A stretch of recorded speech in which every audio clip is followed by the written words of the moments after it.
내년 한반도가 통일됩니다. 하지만 이건 우리가 알던 방식이 아닙니다. 협상도 전쟁도 아닙니다. 마치 얼음이 녹듯 조용히, 그러나 멈출 수 없이 다가옵니다. 이 믿기 힘든 예측을 내놓은 사람, 그의 이름은 진수린. 40년간 현대 금융 데이터와 수천 년의 동양 철학을 분석해 대단절의 시대와 용의 균열을 읽어낸 사람입니다. 이건 단순한 점괘가 아닙니다. 지금도 수백만 명이 그의 예언에 주목하고 있습니다. 왜냐하면 이 예언은 한반도의 미래뿐 아니라 여러분 한 분 한 분의 인생에도 직접 영향을 미치기 때문입니다. 오늘 그 전말을 공개합니다. 그렇다면 이 예언의 주인공은 대체 누구일까요? 상하이를 떠올려 보십시오. 하늘을 찌르는 마천루들이 즐비한 푸둥 금융지구가 있습니다. 세계 경제의 심장이 뛰는 곳입니다. 그런데 그 화려한 불빛 뒤편으로 걸어 들어가면 전혀 다른 세계가 펼쳐집니다. 100년 전 프랑스 조개지의 고요한 골목들입니다. 플라타너스 나무 그늘 아래 시간이 멈춘 듯한 거리가 이어집니다. 바로 이 골목 어딘가에 명원서재라는 작은 서점이 숨어 있습니다. 밝은 정원의 서재라는 뜻입니다. 현대 문명의 소음이 닿지 않는 이곳이 바로 진수린 선생의 거처입니다.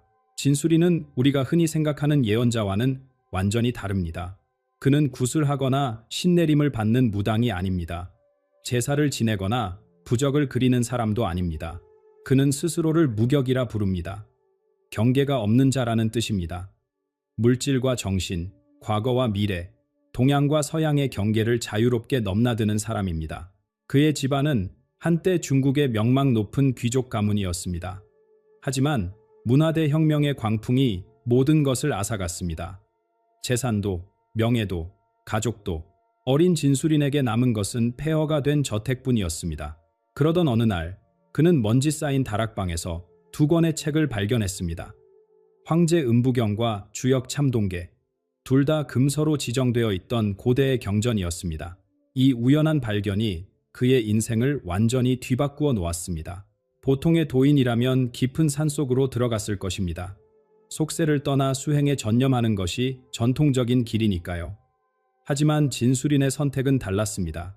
그는 오히려 도시 한복판에 남았습니다. 왜였을까요? 그는 현대 세계의 본질을 꿰뚫어 보았기 때문입니다. 옛사람들은 산과 강의 기운을 읽었습니다. 하지만 지금 가장 강력하고 빠른 에너지는 어디에 흐르고 있을까요? 바로 돈과 욕망이 쉴 새 없이 움직이는 대도시입니다. 수백만 명의 희망과 두려움, 탐욕과 절망이 실시간으로 흘러가는 거대한 용광로. 그것이 현대의 도시입니다. 그래서 진수린은 전혀 새로운 방법을 개발했습니다. 그는 주식시장의 그래프를 읽습니다. 원자재 가격의 변동을 관찰합니다. 소셜미디어에 흐르는 대중의 감정 데이터를 분석합니다. 이 모든 것이 그에게는 살아있는 주역입니다. 숫자와 차트 속에서 천지의 이치를 읽어내는 것, 고대의 지혜와 현대의 데이터를 결합하는 것, 이것이 진수린만의 독특한 예언 방법론입니다. 이제 이 사람이 왜 한반도의 미래를 말할 자격이 있는지 이해가 되실 것입니다. 그렇다면 그가 읽어낸 것은 무엇이었을까요? 그의 예언을 이해하려면 먼저 그 철학적 기반을 알아야 합니다.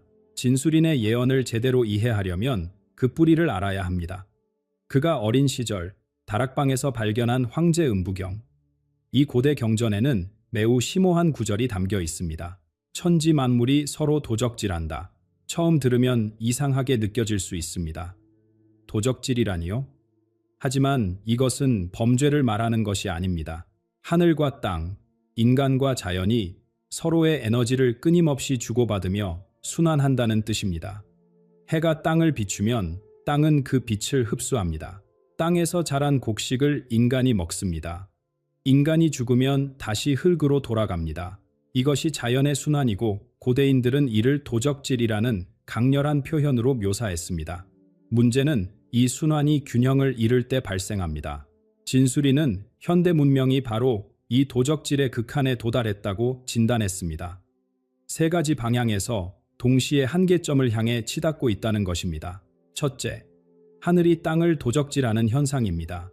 이것은 정보 자본주의를 의미합니다. 생각해 보십시오. 요즘 가장 큰 돈을 버는 기업들은 무엇을 팔고 있습니까? 공장도 없고 땅도 없고 물건도 만들지 않습니다. 오직 데이터만 다룹니다. 실체 없는 정보가 실물 경제의 가치를 빨아들이고 있습니다. 눈에 보이지 않는 것이 눈에 보이는 것을 집어삼키는 형국입니다. 둘째, 땅이 하늘을 도적질하는 현상입니다. 인공지능의 부상을 말합니다. 기계가 인간의 영역을 침범하고 있습니다. 글을 쓰고 그림을 그리고 음악을 만듭니다. 창의성이라는 것, 영감이라는 것, 우리가 인간만의 고유한 능력이라고 믿었던 것들을 기계가 흉내내기 시작했습니다. 물질이 정신의 영역을 빼앗는 것입니다. 셋째, 인간이 만물을 도적질하는 현상입니다. 기술을 앞세운 자연 착취입니다. 더 빠르게, 더 많이, 더 효율적으로 이 구호 아래 지구의 자원은 한계를 향해 달려가고 있습니다. 진수리는 이 세 가지 도적질이 올해 말에 임계점에 도달한다고 보았습니다. 더 이상 빼앗을 것이 없는 상태, 시스템이 완전히 포화된 상태, 그 지점에 우리가 거의 다다랐다는 것입니다.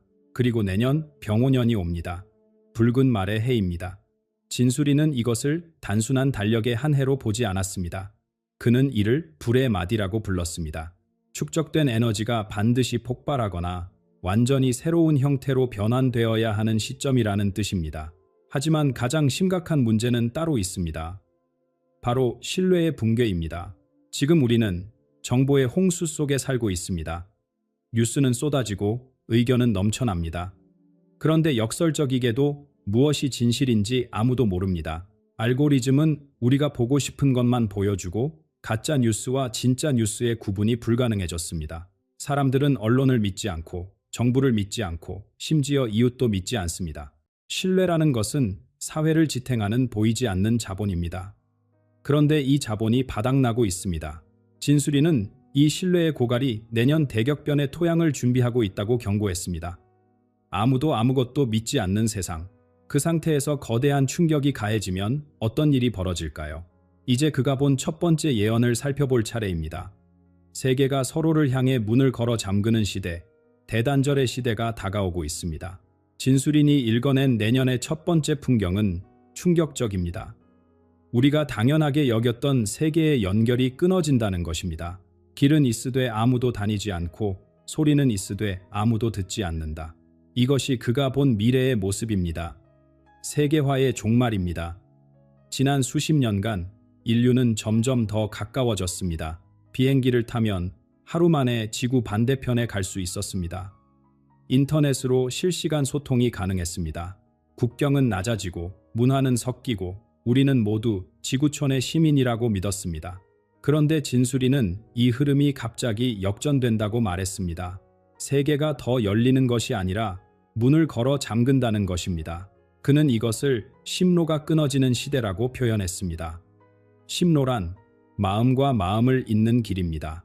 사람과 사람, 나라와 나라 사이에 보이지 않는 연결 통로입니다. 이 통로가 막힌다는 것입니다. 이 단절은 세 가지 층위에서 동시에 나타납니다.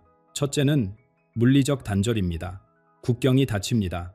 안보를 명분으로, 질병을 구실로, 각국은 빗장을 걸기 시작합니다. 항공편이 급격히 줄어듭니다. 화물선의 운항도 감소합니다.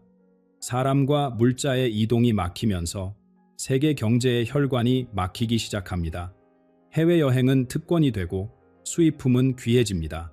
둘째는 정보적 단절입니다. 인터넷이 쪼개집니다. 지금도 일부 국가에서는 외부 정보를 차단하고 있지만 이 현상이 전 세계로 확산됩니다. 각 나라는 자국만의 디지털 성벽을 쌓습니다. 외부에서 들어오는 모든 정보는 적의 선전으로 낙인 찍힙니다. 같은 사건을 두고 나라마다 완전히 다른 이야기를 합니다. 진실은 사라지고 각자의 진실만 남습니다. 셋째는 심리적 단절입니다. 이것이 가장 무섭습니다. 사람들의 마음이 다칩니다. 극단적 민족주의가 부상합니다. 부족주의적 사고가 퍼집니다. 우리와 그들의 구분이 날카로워집니다. 세계 시민이라는 개념은 조롱거리가 됩니다. 오직 내 가족, 내 집단, 내 민족의 생존만이 중요해집니다. 이웃 나라는 경쟁자가 아니라 적이 됩니다. 잠시 생각해 보십시오. 만약 내일 갑자기 해외 소식이 끊기고 수입품이 사라지고 외국인을 적대시하는 분위기가 퍼진다면 어떨까요? 우리의 일상은 얼마나 달라질까요? 이러한 대단절의 시대가 왜 중요한지 이제 말씀드리겠습니다. 세계가 문을 닫으면 가장 큰 타격을 받는 나라는 어디일까요? 바로 수출에 의존하는 경제 대국들입니다. 물건을 만들어 팔아야 하는데 살 사람이 없어지는 것입니다. 공장은 돌아가는데 항구는 텅 비는 상황입니다. 그리고 이 충격은 특히 한 나라에 집중됩니다. 세계의 공장이라 불리던 거대한 용, 중국입니다. 대단절의 파도가 이 용을 어떻게 흔들어 놓는지 그것이 진수린의 두 번째 예언입니다. 대단절의 파도가 세계를 휩쓸 때 가장 큰 충격을 받는 나라는 어디일까요? 진수린은 그것이 바로 자신의 조국이라고 말했습니다. 중국입니다. 그는 이 상황을 한마디로 표현했습니다. 용이 제 꼬리를 물어뜯는다. 용은 동양에서 가장 강력한 존재의 상징입니다. 하늘을 나는 신성한 짐승이지요. 그런데 이 거대한 용이 스스로를 공격하기 시작한다는 것입니다. 무슨 뜻일까요? 용의 머리와 배가 서로 다른 방향으로 움직이고 있습니다. 머리는 정치적 야망입니다. 더 강해지려 하고 더 뻗어나가려 합니다. 하지만 배는 경제적 현실입니다. 이미 한계에 다다랐고 숨이 차 있습니다. 머리는 앞으로 가려 하는데 몸이 따라가지 못하는 상황입니다. 세계가 문을 닫으면 중국 경제는 직격탄을 맞습니다. 수출길이 막히기 때문입니다. 중국은 세계의 공장입니다. 물건을 만들어 전 세계에 팔아야 돈이 돕니다. 그런데 사줄 나라가 없어지면 어떻게 될까요? 공장은 멈추고 일자리는 사라지고 빚더미만 남습니다. 사실 중국 내부에는 이미 거대한 부채의 거품이 부풀어 있습니다. 부동산 시장, 지방 정부, 기업들 모두 빚으로 굴러가고 있습니다. 외부에서 돈이 들어올 때는 버틸 수 있었습니다. 하지만 수출이 막히는 순간 이 거품이 터집니다. 더 심각한 문제는 지역 간의 갈등입니다. 중국을 지도에서 보십시오. 동쪽 해안 지역과 서쪽 내륙 지역은 완전히 다른 세상입니다. 상하이, 선전, 광저우 같은 연안 도시들은 세계적인 부를 누리고 있습니다. 고층 빌딩이 즐비하고 명품 매장이 넘칩니다. 하지만 내륙으로 들어가면 여전히 가난한 농촌이 펼쳐집니다. 같은 나라 안에서 부자와 가난한 자의 격차가 극심합니다. 경제 위기가 닥치면 이 균열이 벌어지기 시작합니다. 부유한 연안 지역은 자기들끼리 살 길을 찾습니다. 가난한 내륙 지역은 버려졌다고 느낍니다. 중앙정부의 통제력이 약해지면서 각 지역이 독자적으로 움직이기 시작합니다. 진수린은 이것이 반드시 내전의 형태는 아니라고 했습니다. 총성이 울리고 군대가 충돌하는 그런 전쟁 말입니다. 하지만 사실상 나라가 여러 조각으로 나뉘어 각자 살아남으려 발버둥치는 상황이 온다는 것입니다. 기능적 분열이라고 할 수 있습니다. 자, 이제 결정적인 연결고리가 등장합니다. 중국이 자기 살 길 찾느라 정신이 없을 때 무엇이 일어날까요? 그동안 북한을 지탱해온 힘이 사라집니다. 북한 경제를 떠받치던 지원, 북한 정권을 보호하던 우산, 이 모든 것이 한순간에 걷힙니다. 진수린은 이것을 대륙의 바람이 멈춘다라고 표현했습니다. 북쪽에서 불어오던 바람이 뚝 끊기는 것입니다. 외부의 버팀목을 잃은 북한은 어떻게 될까요? 이것이 바로 진수린의 세 번째 예언으로 이어집니다. 한반도에 전혀 예상치 못한 일이 벌어집니다. 이제 진수린 예언의 핵심에 도달했습니다. 한반도의 운명이 바뀌는 순간입니다. 그가 본 통일의 방식은 우리가 상상해온 것과 완전히 다릅니다. 전쟁도 아니고 협상도 아니고 계획된 합의도 아닙니다. 어느 평범한 아침 국경이 열린다. 남한이 북한을 공격해서가 아닙니다. 북한 내부에서 혁명이 일어나서도 아닙니다. 외부의 지지대가 사라지면서 체제가 저절로 무너지는 것입니다. 앞서 말씀드렸듯이 중국이 자기 문제로 정신이 없을 때 북한을 향한 지원이 끊깁니다. 경제적 도움도 정치적 보호도 사라집니다. 수십 년간 북한을 버티게 했던 버팀목이 한순간에 빠지는 것입니다. 그러면 무슨 일이 벌어질까요? 북한의 권력층은 선택의 기로에 서게 됩니다. 끝까지 버티다 함께 무너지느냐 아니면 살 길을 찾아 떠나느냐. 진수린은 많은 엘리트들이 후자를 선택할 것이라고 보았습니다. 재산을 챙겨 해외로 도주하거나 남한에 투항하거나 지도부가 흩어지면 체제는 급속히 해체됩니다. 어느 날 갑자기 분단선이 의미를 잃습니다. 경비가 사라지고 사람들이 넘어오기 시작합니다. 남한 사람들은 어리둥절할 것입니다. 대체 무슨 일이 일어난 거지? 아무도 예상하지 못한, 준비되지 않은 통일입니다. 이것이 세 번째 예언입니다. 그런데 진수린의 예언은 여기서 끝나지 않습니다. 그가 내놓은 가장 대담한 전망이 남아 있습니다. 네 번째 예언입니다. 옛 땅이 돌아온다. 무슨 뜻일까요? 한반도 북쪽 넘어 지금의 중국 동북 지역을 생각해 보십시오. 그곳은 먼 옛날 고구려와 발해의 영토였습니다. 우리 민족이 말을 달리던 광활한 땅입니다. 역사 속에서 잃어버린 지 1000년이 넘었습니다.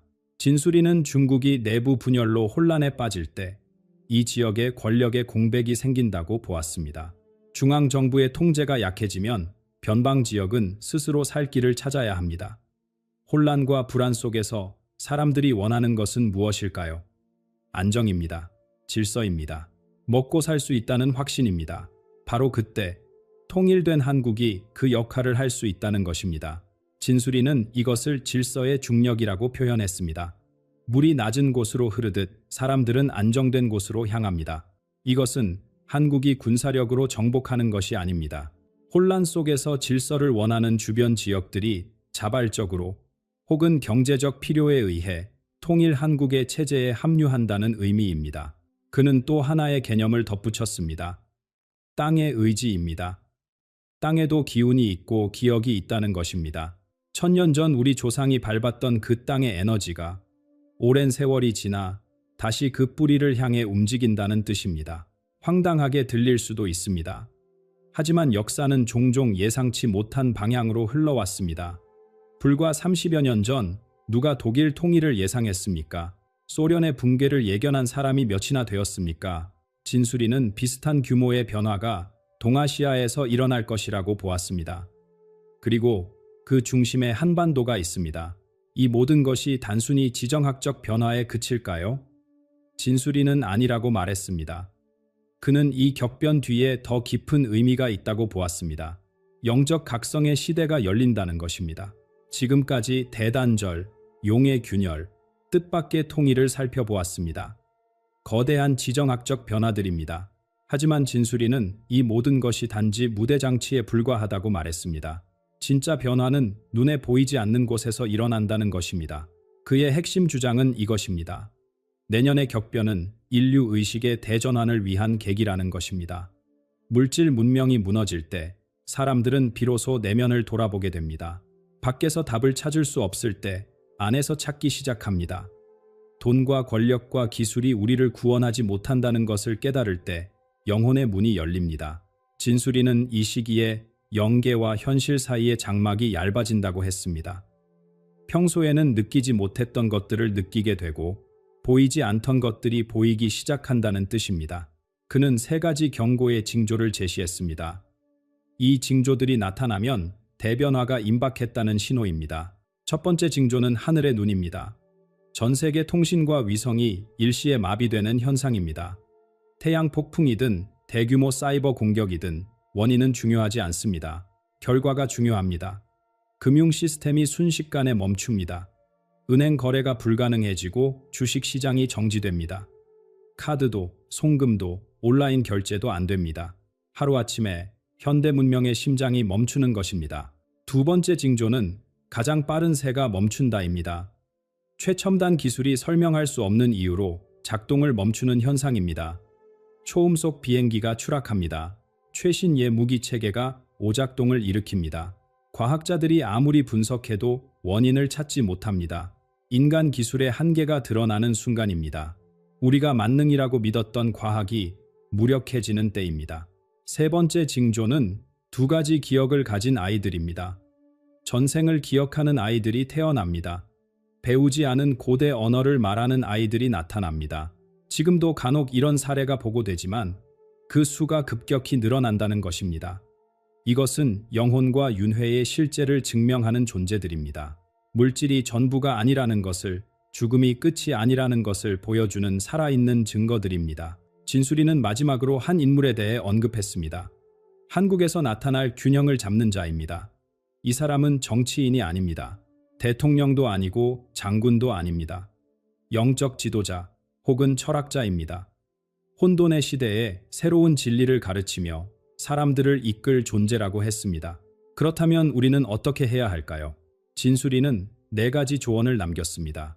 첫째, 높은 담을 쌓지 말고 가벼운 배를 만들라. 재산을 움켜쥐려 하지 말라는 뜻입니다. 물질에 집착할수록 변화의 파도에 휩쓸립니다. 언제든 떠날 수 있는 마음의 준비를 하십시오. 둘째, 진실을 실천하라. 거짓이 넘쳐나는 세상입니다. 그럴수록 진실하게 사는 것 자체가 힘이 됩니다. 말과 행동이 일치하는 삶을 사십시오. 셋째, 자비를 베풀라. 경랑의 시대에 인간성을 지키는 유일한 왁은 이웃을 돕는 것입니다. 나만 살겠다고 발버둥치면 함께 가라앉습니다. 손을 내밀면 함께 떠오릅니다. 넷째, 분별력을 길러라. 혼란한 시대에는 거짓 예언자가 넘쳐납니다. 달콤한 말로 현혹하는 자들이 많아집니다. 무엇이 진짜이고 가짜인지 가려내는 지혜가 필요합니다.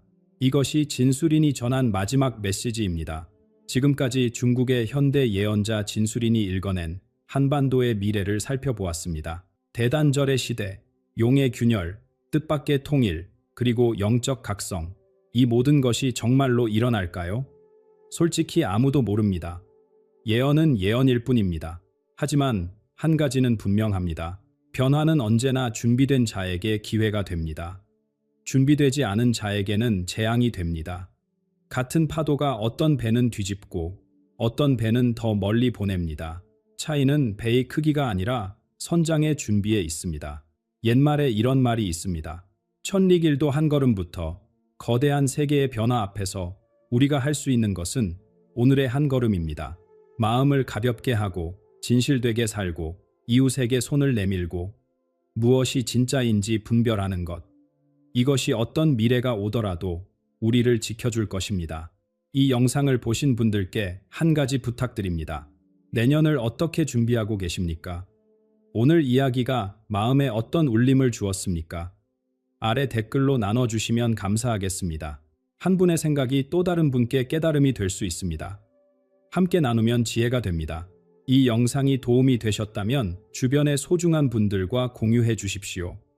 구독과 좋아요, 알림 설정도 잊지 마시기 바랍니다. 더 깊은 이야기로 다시 찾아뵙겠습니다. 준비된 마음이 운명을 바꾼다. 감사합니다. 여러분, 혹시 이런 느낌을 받으신 적 있으십니까?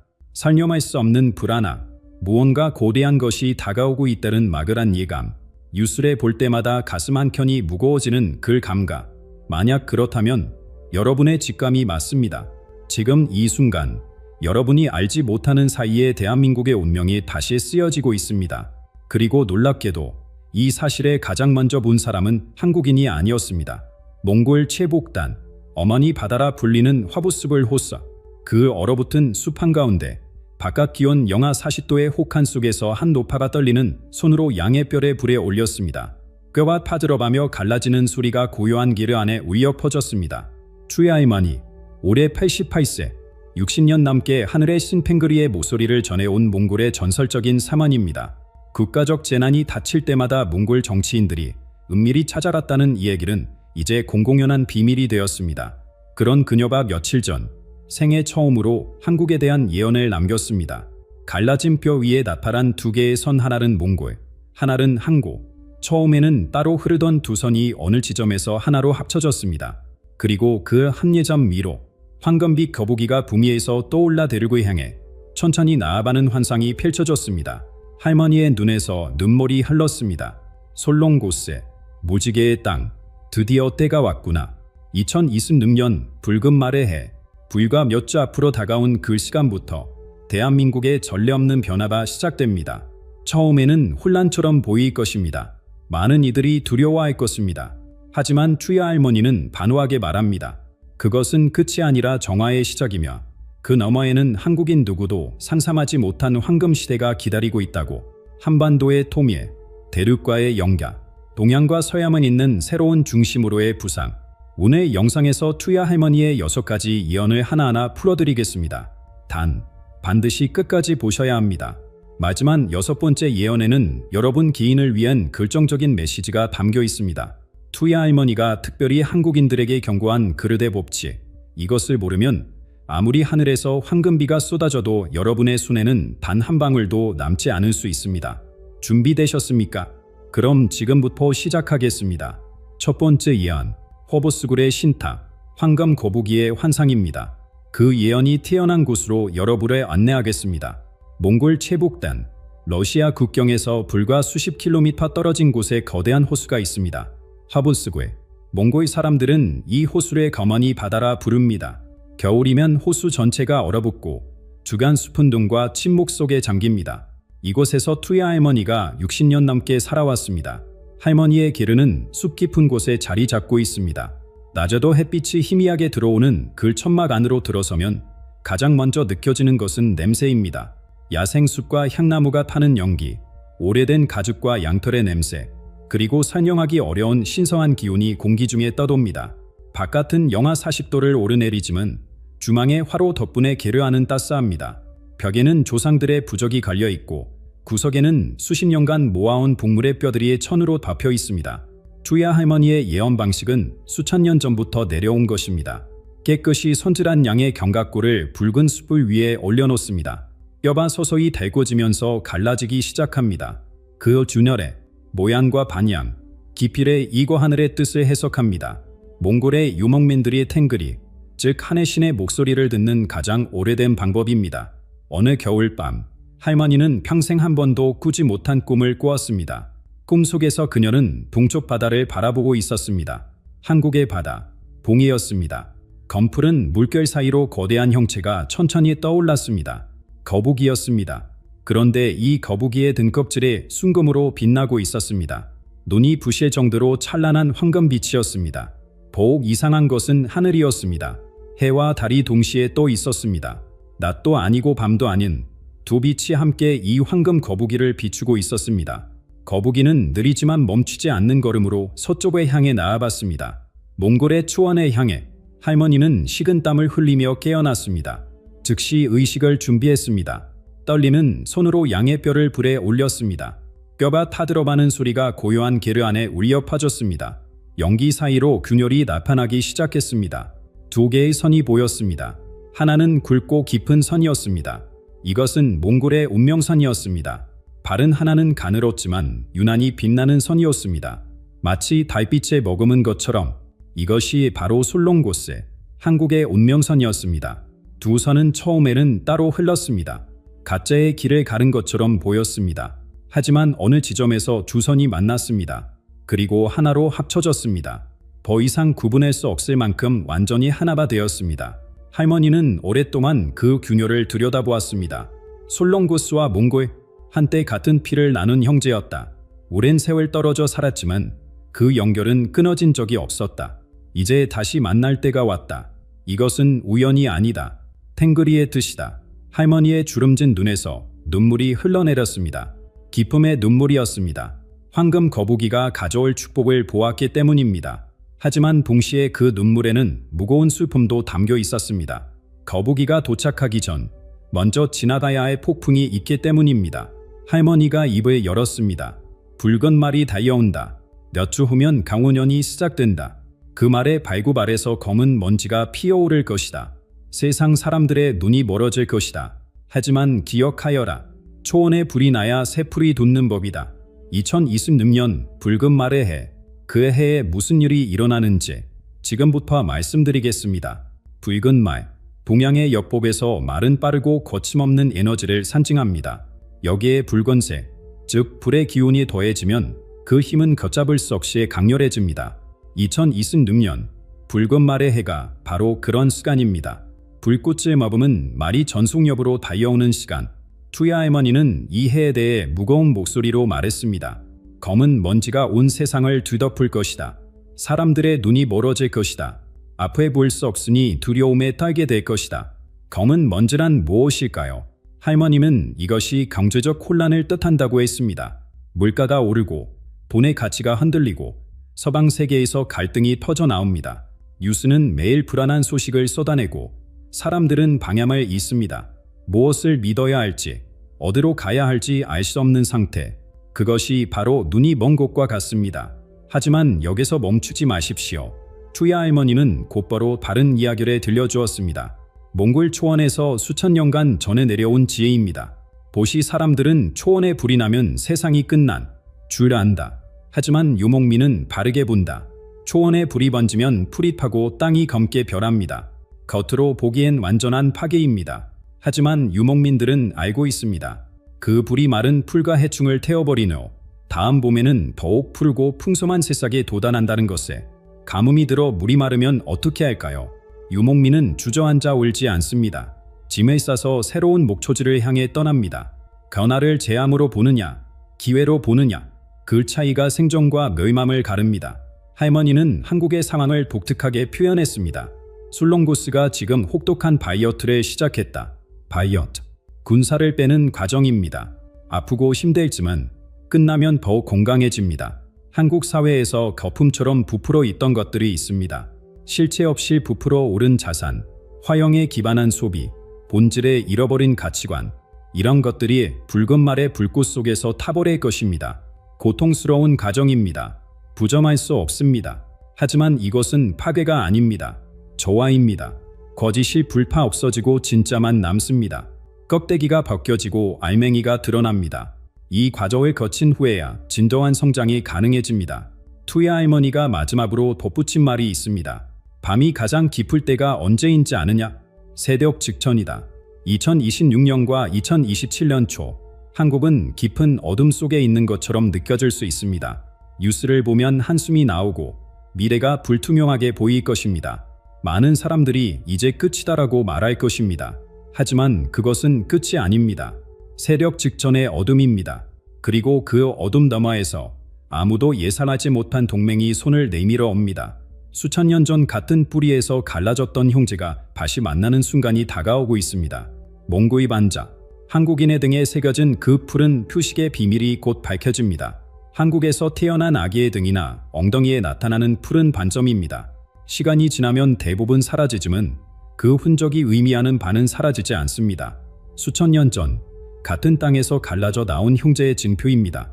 추야 할머님은 이 반점에 대해 깊은 의미를 부여했습니다. 그것은 단순한 피부 현상이 아니다. 잊혀진 약속의 흔적이다.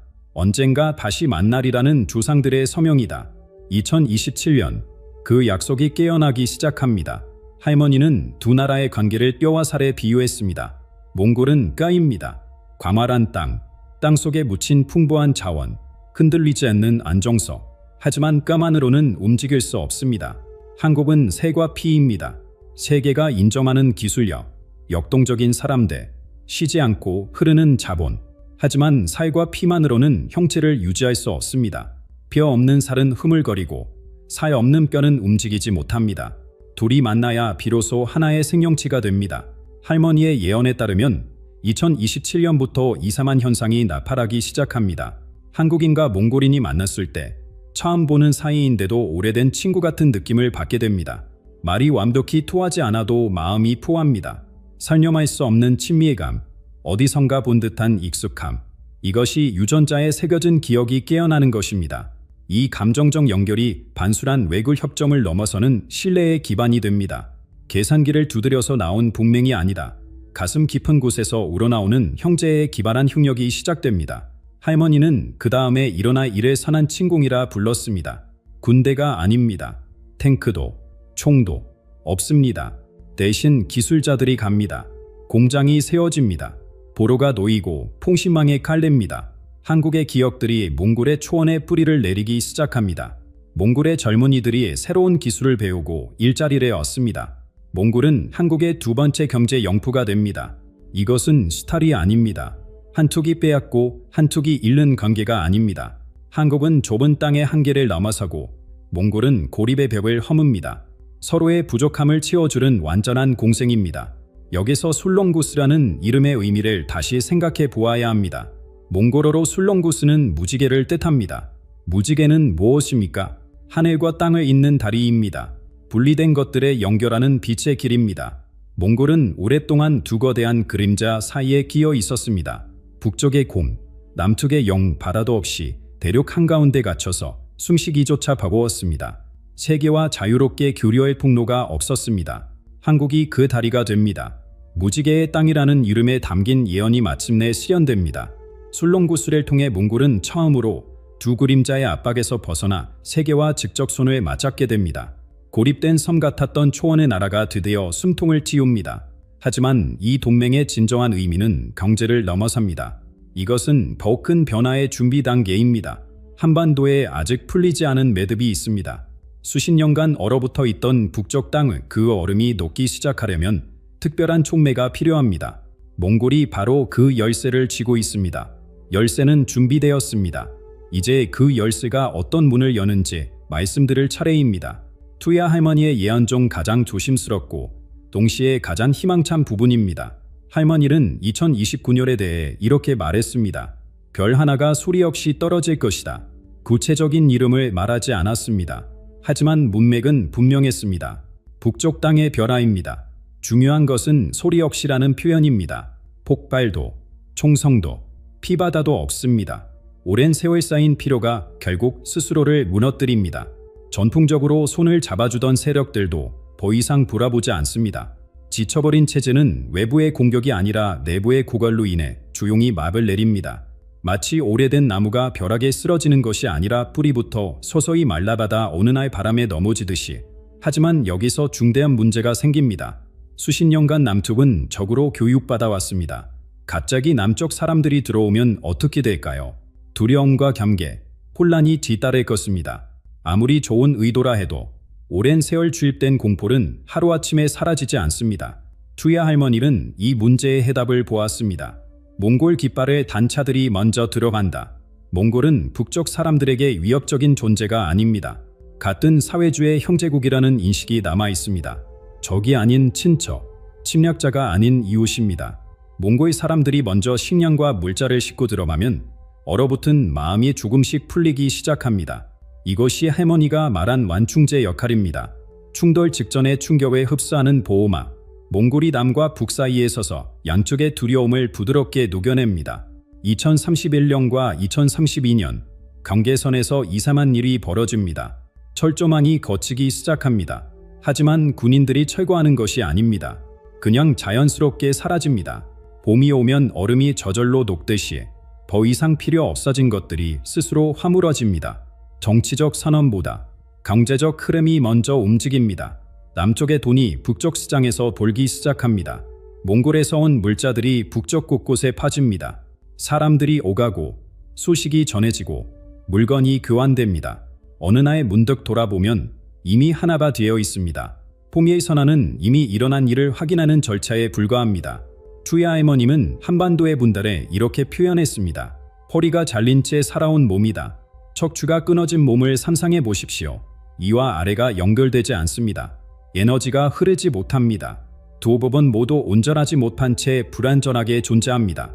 한반도가 그랬습니다. 남쪽은 섬처럼 갇혀 있고 북쪽은 고립 속에 얼어 있었습니다. 2032년 그 끊어진 척추가 다시 이어집니다. 남쪽의 생명력이 북쪽으로 흐르기 시작합니다. 북쪽의 에너지가 대륙을 향해 뻗어나갑니다. 맞췄던 혈관이 뚫리고 피가 돌기 시작하는 것과 같습니다. 반쪽짜리 몸이 아니라 온전한 하나의 생명체로 다시 태어납니다. 하지만 이것은 끝이 아닙니다.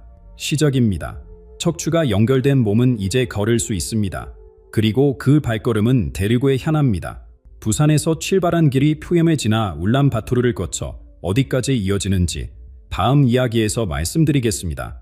부산에서 런던까지 기차 한 번 타는 곳으로 갈 수 있는 세상을 상상해 보십시오. 비행기를 타지 않아도 됩니다.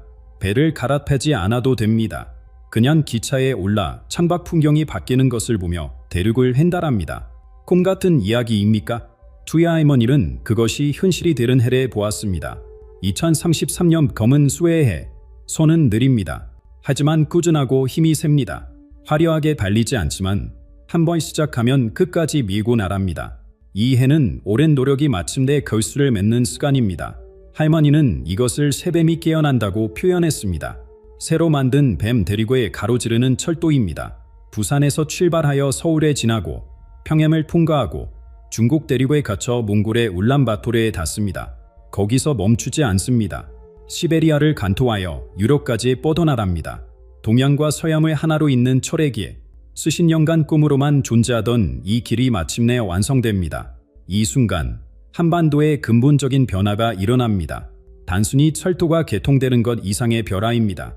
사람들의 마음속에서 무언가가 바뀝니다. 한국은 더 이상 섬이 아닙니다. 지도를 보면 한반도는 분명히 대륙에 붙어 있습니다. 하지만 분단 이후로 사실상 섬이나 다름없었습니다. 북쪽으로 갈 수 없으니 어디를 가든 바다를 건너야 했습니다.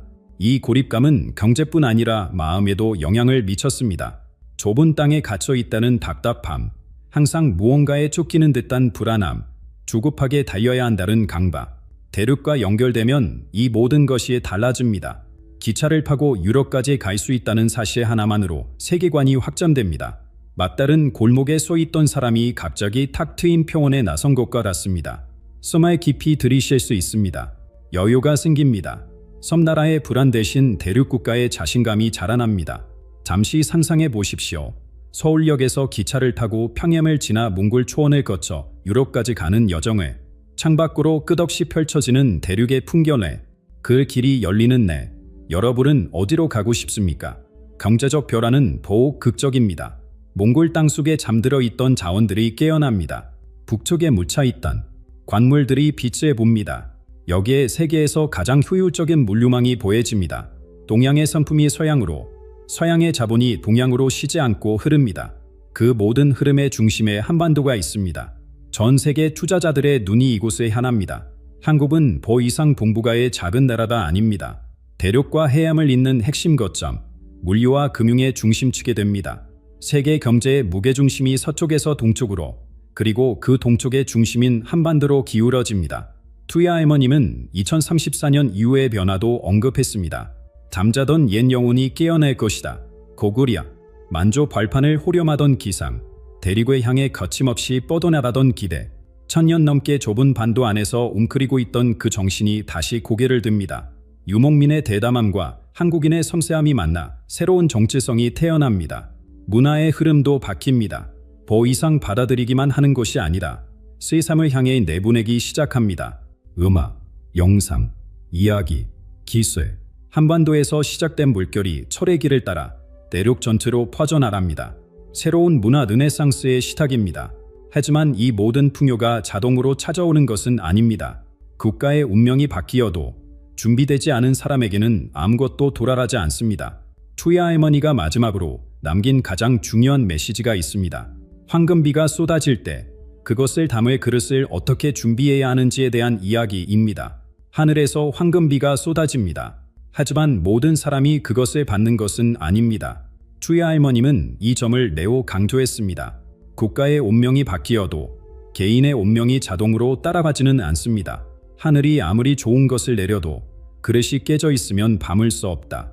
그릇이 벌어오면 바다도 썩는다. 이것이 할머니가 말한 그릇의 법칙입니다. 대한민국에 놀라운 기회가 찾아옵니다. 통일, 대륙 연결, 경제 부흥. 하지만 그 기회는 준비된 사람만 잡을 수 있습니다. 준비되지 않은 사람은 황금비 속에 서 있어도 빈손으로 남습니다. 그렇다면 어떻게 준비해야 할까요? 할머님은 3가지를 당부했습니다. 첫째, 말을 다스리십시오.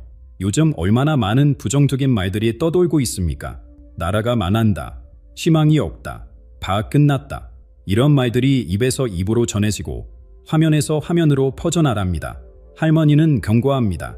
말은 씨앗입니다. 오늘 뱉은 말이 내일의 현수를 만듭니다. 더주의 씨앗을 뿌리면 더주의 열매가 자랍니다. 축복의 씨앗을 뿌리는 축복의 열매가 자랍니다. 불안한 시대일수록 입을 지켜야 합니다.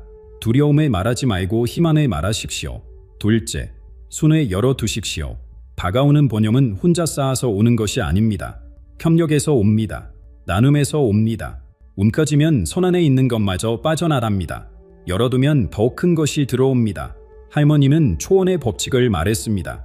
유목민은 낯선 여행자라 게르에 오면 반드시 음식을 나눕니다. 가진 것이 적어도 나눕니다. 그렇게 나눈 것이 언젠가 더 큰 형태로 불어온다는 것을 알기 때문입니다. 순환이 멈추면 생명도 멈춥니다. 셋째, 평정심을 지키십시오. 뉴스를 켜면 두려운 이야기가 쏟아집니다. 전쟁, 위기, 붕괴, 재난. 이것들에 휩쓸리지 마십시오. 폭풍이 몰아쳐도 바다 깊은 곳은 고요합니다. 그 고요함을 마음속에 간직하십시오. 조상들이 지켜보고 있습니다. 수천 년의 시련을 간대온 피가 흐르고 있습니다. 이번에도 반드시 이겨냅니다. 그 확신에 가슴에 품으십시오. 마지막 장면을 전해드립니다. 화보수굴의 겨울바람이 매섭게 불던 날, 투야 할머니가 계류 밖으로 나왔습니다. 손에는 은빛 그릇이 들려 있었습니다. 그 안에 신선한 흰 우유가 담겨 있었습니다. 할머니가 동쪽을 바라보았습니다. 한국이 있는 방향입니다. 떨리는 손으로 우유를 하늘에 뿌렸습니다. 흰 물방울들이 바람에 흩날렸습니다. 몽골에서 가장 신성한 축복의 의식입니다. 흰 길에 열어주는 건 좋은 운명을 기원하는 것입니다. 바람 속에서 할머니의 목소리가 들렸습니다. 솔롱고스여, 두려워하지 마라. 황금 거북이가 이미 출발했다. 문을 열고 맞이할 준비를 하여라. 조상들이 함께한다. 탱거리가 축복하신다. 이제 결정은 여러분의 것입니다. 두려움 속에 문을 닫고 있을 것인지, 희망을 품고 문을 열 것인지, 그릇을 깨끗이 하고 하늘의 선물을 받을 준비를 할 것인지, 선택은 각자의 몫입니다. 황금 거북이가 오고 있습니다. 준비된 사람에게 그것은 축복이 됩니다. 이 영상에 도움이 되셨다면 주변에 이 메시지가 필요한 분들과 나눠주십시오. 댓글로 여러분의 생각을 들려주시면 함께 나누겠습니다. 구독과 좋아요는 이 채널이 더욱 깊은 이야기를 전하는 데 큰 힘이 됩니다. 다음 영상에서 또 만나 뵙겠습니다. 평안하십시오. 오늘 영상에서 다른 내용은 몽골 샤머니즘 전통에 기반한 예언적 해석과 영적 관점을 소개한 것입니다. 특정 정치적 사건이나 시기를 확정적으로 예측하는 것이 아니며 미래에 대한 하나의 상징적 비전으로 받아들여 주시기 바랍니다. 이 영상은 정보 제공과 영적 성찰의 목적으로 제작되었으며 개인의 중요한 결정에 대해서는 항상 신중한 판단에 권장합니다. 열린 마음으로 시청해 주셔서 감사합니다. 여러분, 지금 바로 이 순간 여러분이 이 영상을 틀어놓은 이 몇 초 사이에도 보이지 않는 곳에서 무언가가 움직이고 있습니다. 대한민국 하늘 위로 작년이었습니다. 캐나다 밴쿠버에 사는 56세의 한 남자가 카메라 앞에 앉았습니다. 평범한 얼굴, 차분한 목소리, 그러나 그가 내뱉은 말은 평범하지 않았습니다. 저는 트럼프 대통령을 봅니다. 연단 위에 서 있습니다. 그때 초알이 날아옵니다. 귀 옆을 스칩니다. 피가 흐릅니다. 그러나 그는 쓰러지지 않습니다. 주먹을 들어올립니다. 2024년 4월의 예언이었습니다. 세 달 후 7월 13일 펜실바니아 전 세계가 화면 앞에서 숨을 멈췄습니다. 총성, 귀에서 흐르는 피, 그리고 주먹을 들어올리는 트럼프. 그 남자의 이름 브랜든 빅스. 미국 영적 공동체에서 그를 부르는 별명이 있습니다. 불길한 진술의 예언자. 그는 사람들이 듣고 싶어하는 말을 하지 않습니다. 자신이 본 것만을 말합니다. 그것이 아무리 무겁더라도, 그것이 아무리 어둡더라도. 그리고 지금 1년이 흐른 2025년 11월 그가 다시 영상에 들어갔습니다. 이번에 그의 눈앞에 펼쳐진 것은 미국이 아니었습니다. 한반도였습니다. 여러분의 나라, 여러분의 시내. 그가 말합니다. 한국은 제가 아는 모든 나라 중에서 영적으로 가장 민감한 곳입니다. 한국에서 일어나는 일은 전 세계에 울려 퍼집니다.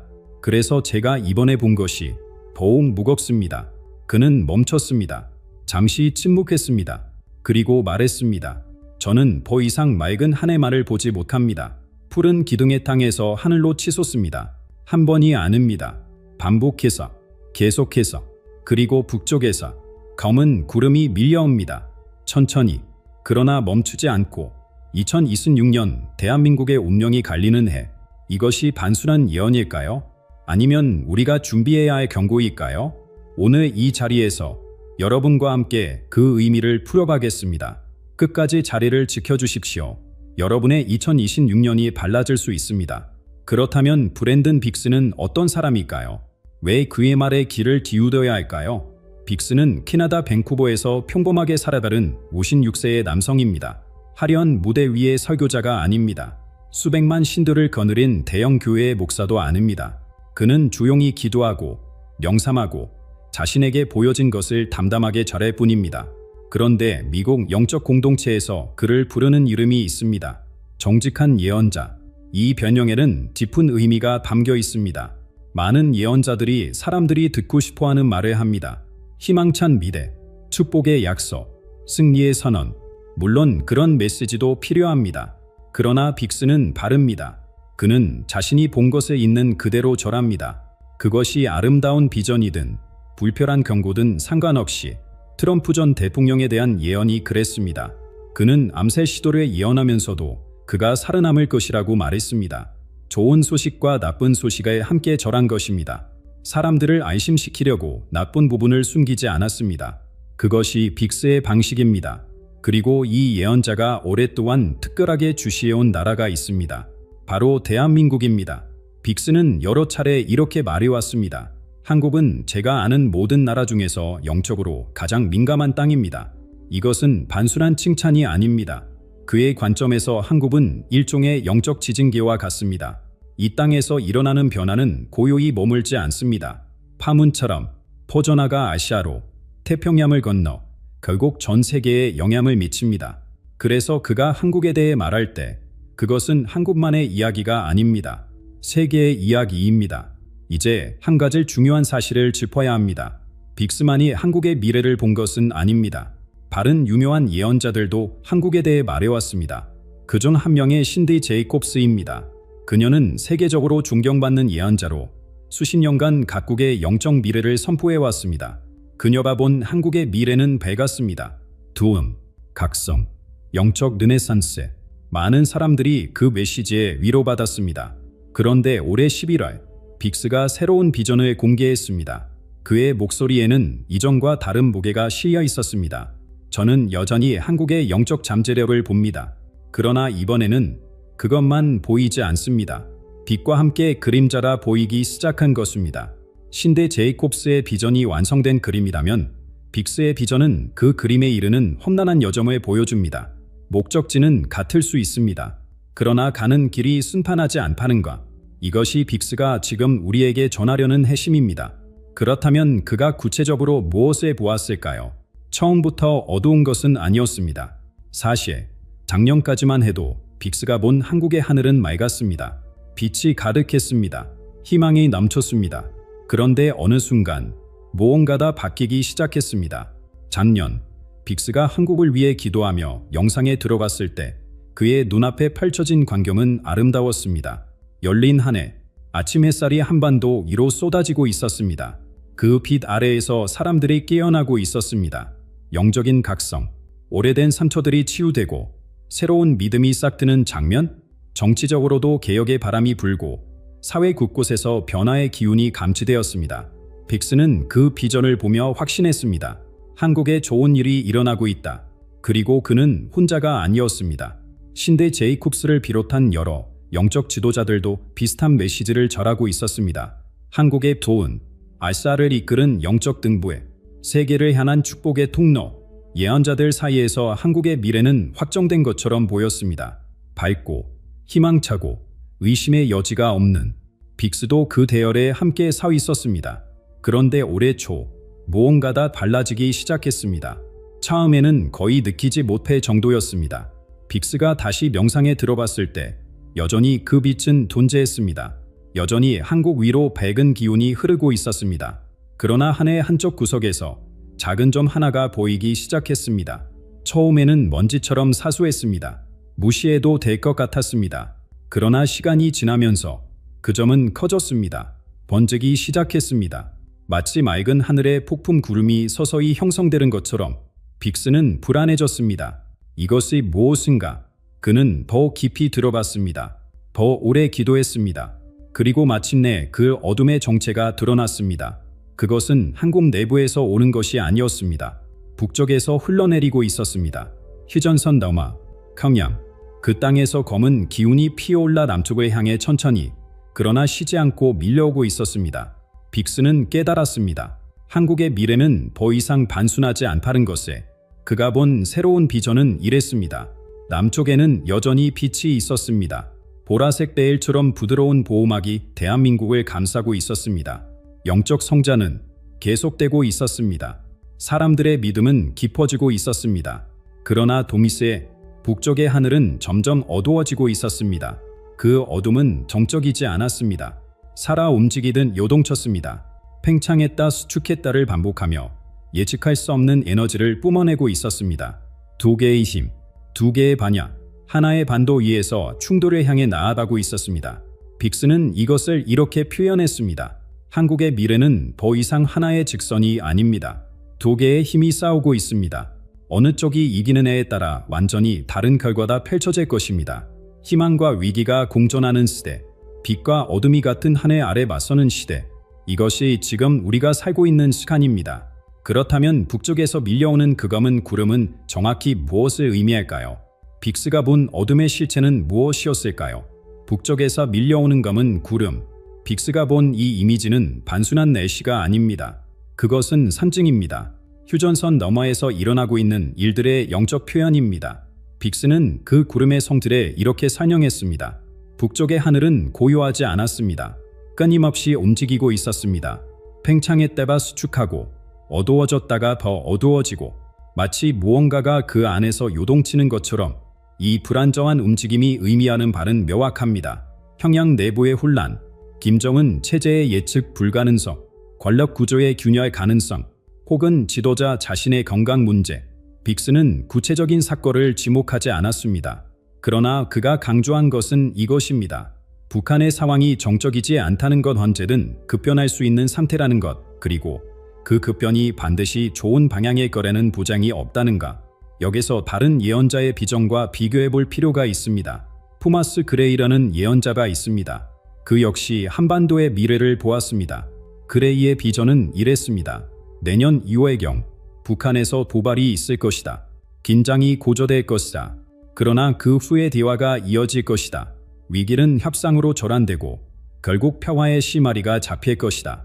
나쁜 일이 일어나지만 결국 좋은 방향으로 흘러간다는 서사입니다. 빅스의 비전은 바릅니다. 그도 도발해 보았습니다. 북한이 무언가를 할 것이라는 점에서는 동의합니다. 그러나 그 이유가 문제입니다. 저는 도발 이후의 대화를 확신하지 못합니다. 오히려 국제사회의 반응이 분열되고 혼란스러운 것을 봅니다. 한 목소리가 아닙니다. 서로 다른 방향을 가리키고 있습니다. 미국, 중국, 일본, 러시아, 각국의 이해관계가 엇갈리고 통일된 대응이 나오지 않는 상황. 그 틈새에서 긴장은 해소되지 않고 오히려 증폭됩니다. 빅스가 우려하는 것은 바로 이 시나리오입니다. 도발 자체보다 그 이후의 혼란, 위기가 관리되지 않고 표류하는 상태. 이제 가장 중요한 질문이 남습니다. 남쪽의 빛은 이 어둠을 막아낼 수 있을까요? 빅스는 신중하게 대답합니다. 남한에는 분명히 보호의 에너지가 있습니다. 영적 성장이 일어나고 있고 그것이 일종의 방패 역할을 합니다. 그러나 방패에도 한계가 있습니다. 그의 경고는 이것입니다. 아무리 남쪽이 강해져도 북쪽에서 쏟아지는 압력이 지속된다면 어느 순간 균형이 깨질 수 있습니다. 반패가 버티지 못하는 순간이 올 수 있습니다. 갈등, 충돌, 혹은 예상치 못한 붕괴. 빅스는 이것이 확정된 미래라고 말하지 않습니다. 그러나 가능한 미래라고 말합니다. 우리가 인식하고 준비해야 할 미래라고 말합니다. 검은 구름은 이미 형성되어 있습니다. 문제는 그것이 얼마나 빨리, 얼마나 강하게 남쪽으로 내려오느냐입니다. 그런데 빅스의 비전에는 또 다른 요소가 있었습니다. 하늘에서 내려오는 구름만이 아니었습니다. 땅에서 솟아오르는 무언가가 있었습니다. 푸른 기둥, 거대한 푸른 빛의 기둥이 한국 땅에서 하늘에 향해 치솟는 장면? 이것은 무엇을 의미할까요? 빅스의 비전 속에서 가장 기이한 장면이었습니다. 한국 땅 위로 거대한 기둥이 솟아올랐습니다. 푸른 빛을 내뿜으며 하늘을 향해 치솟는 기둥. 한 번이 아니었습니다. 여러 번 반복해서 땅이 진동하듯 솟아오르고 잠시 멈췄다가 다시 솟아오르고 빅스는 처음에 이 이미지를 이해하지 못했습니다. 이것이 무슨 의미인가? 그는 기도했습니다. 더 깊이 들어봤습니다. 그리고 답이 왔습니다. 기둥이 솟아오를 때마다 원화의 가치가 떨어지고 있었습니다. 푸른 기둥은 환율이었습니다. 기둥이 높이 올라갈수록 반란은 치솟고 원화는 곤두박질 쳤습니다. 기둥이 내려오면 잠시 안정을 찾았지만 곧 다시 솟구쳤습니다. 환율의 급등과 급락, 이것이 빅스가 본 푸른 기둥의 정체였습니다. 이 비전이 왜 중요할까요? 환율이 오르면 무슨 일이 벌어질까요? 첫째, 외국 자본이 빠져나갑니다. 투자자들은 불안정한 포화를 싫어합니다.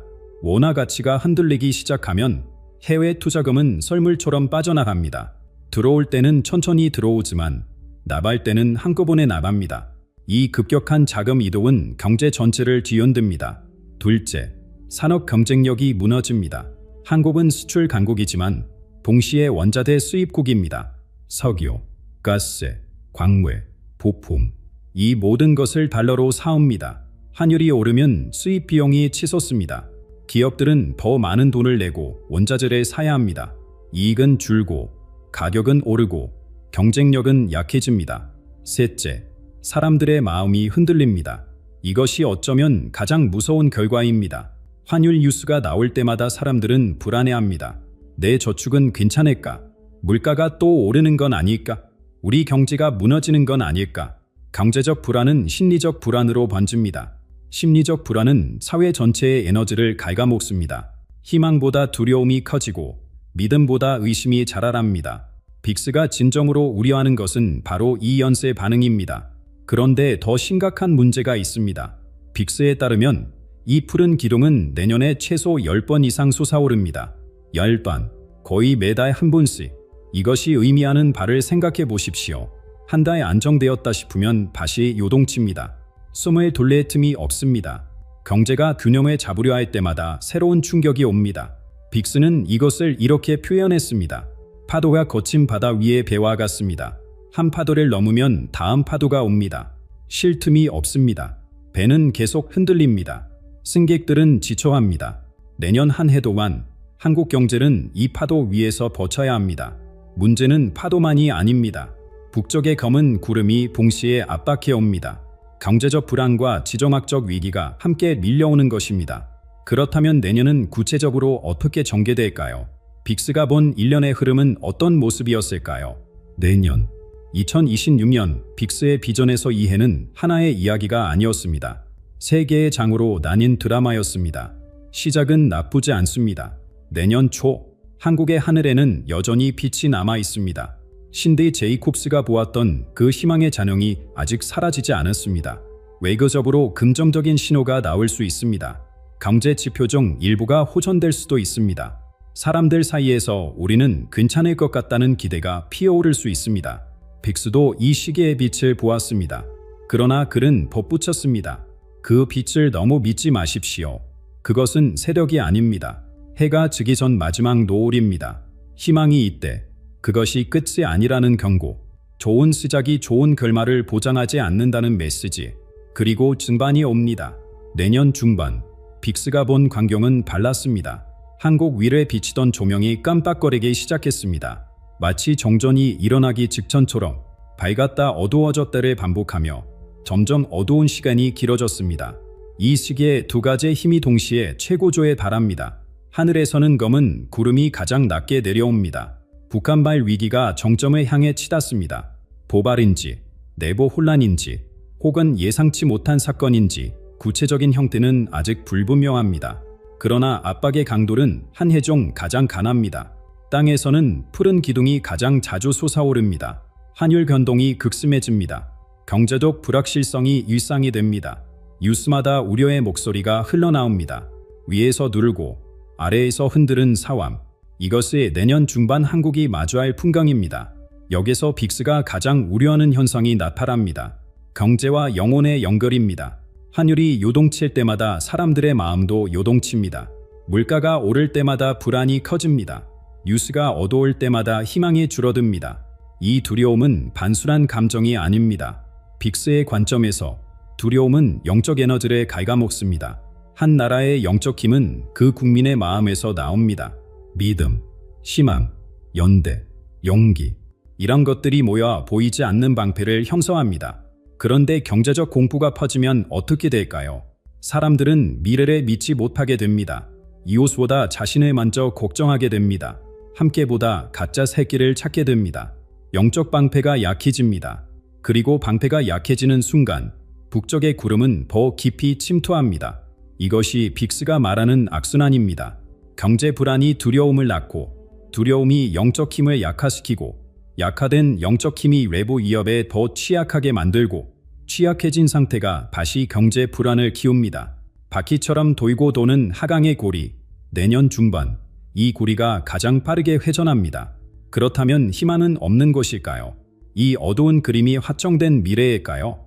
빅스는 고개를 젓습니다. 아직 이야기가 끝나지 않았습니다.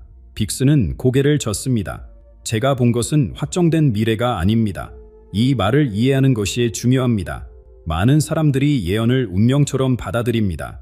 예언자가 말했으니 반드시 그렇게 될 것이라고, 피할 수 없는 것이라고. 빅스는 이런 생각을 거부합니다. 그가 보는 방식은 바릅니다. 신디 제이콥스나 토마스 그레이 같은 예언자들은 결과를 보았습니다. 한국의 부흥, 통일의 가능성, 밝은 미래. 빅스는 과정을 보았습니다. 폭풍에 건너는 여자, 시련의 터널, 그 안에서 벌어지는 싸움. 결과가 같을 수 있습니다. 그러나 그 결과에 도달하는 길이 심판하지 않다는 것, 그리고 그 길에서 무엇을 선택하느냐에 따라 도착지가 달라질 수 있다는 것. 이것이 빅스의 핵심 메시지입니다. 예언은 사형 선고가 아닙니다. 예언은 경고입니다. 이런 일이 일어날 수 있으니 준비하라는 신호입니다. 그렇다면 무엇을 준비해야 할까요? 빅스는 두 가지를 말합니다. 첫째, 리더십입니다. 내년의 폭풍 속에서 정치 지도자들의 역할이 결정적입니다. 눈앞의 인기에 흔들리지 않는 지도자가 필요합니다. 북적의 도발에 감정적으로 반응하지 않는 냉정함이 필요합니다. 10년, 20년 후를 내다보는 긴 안목이 필요합니다. 포퓰리즘은 파도를 더 높입니다. 현명한 리더십은 배를 안정시킵니다. 둘째, 국민의 마음입니다. 경제가 흔들릴 때 두려워하지 않는 힘, 뉴스가 어두울 때 희망을 놓지 않는 힘, 이웃이 힘들 때 손을 내미는 힘. 이것은 정부가 줄 수 없는 것입니다. 가짜의 마음에서 나와야 합니다. 빅스는 이것을 영적 회복력이라고 부릅니다. 몸이 병에서 회복하듯 마음도 충격에서 회복하는 능력이 있습니다. 이 능력이 강한 나라는 위기를 넘깁니다. 이 능력이 약한 나라는 위기에 무너집니다.